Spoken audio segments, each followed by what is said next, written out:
Hey, Georgie. I was looking at a photo from 7 years ago, and I looked great in the photo, but at the time, I thought I looked fat. I know I shouldn't say that word. But when I look at photos today, I think I look fat too. Is my perception really accurate? In a few years, will I then accept that I looked great in 2021? I will keep marinating on this insight. I welcome your thoughts. Thanks for listening. Nina. Well, I can certainly relate to Nina. When it comes to looking at photos that are 7, 10, 15 years old, we often feel differently about them than we do when we look at photos from just a recent event. And why is that? Why should the passage of time lead us to see our old selves in so much of a more positive light, and then we look in the mirror or a recent photo and think, ugh?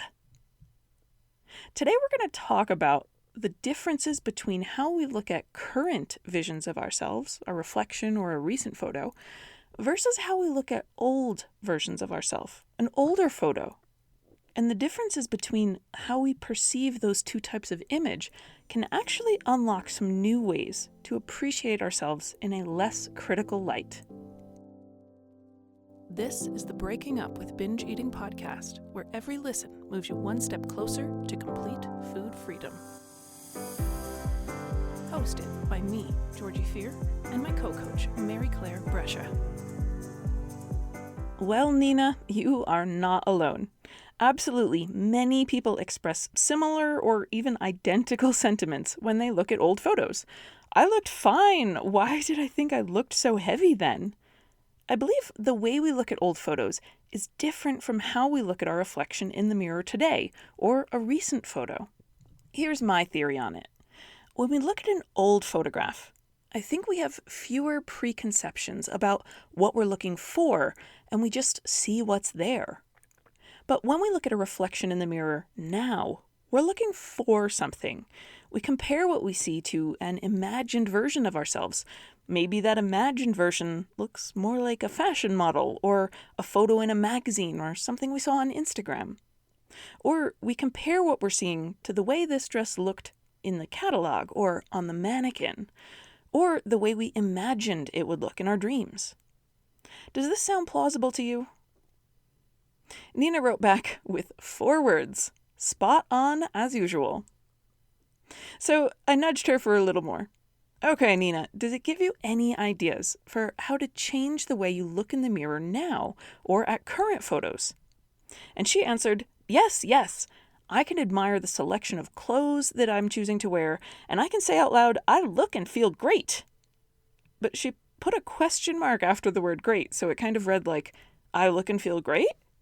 And I don't know if that was a typo or if she really wasn't quite sure if that was her answer. But I wrote back that those are awesome ideas, and they are. I love acknowledging the style or quality of the clothes that we've chosen to put on ourselves. The way we've styled our hair or put jewelry on. Those are all the things that we can appreciate. They're sort of like our statements that are nonverbal. It's a way we communicate with the world. I also love that evaluating and appreciating her style is different than just evaluating our surface area or shape. And also, I wanted her to try and just see what's there. Just see. Don't really judge or score. And that can be hard to do, but I think I've got an analogy that might help. So imagine how you would watch a bird fly in the sky, or the way that you would gaze at a sunset.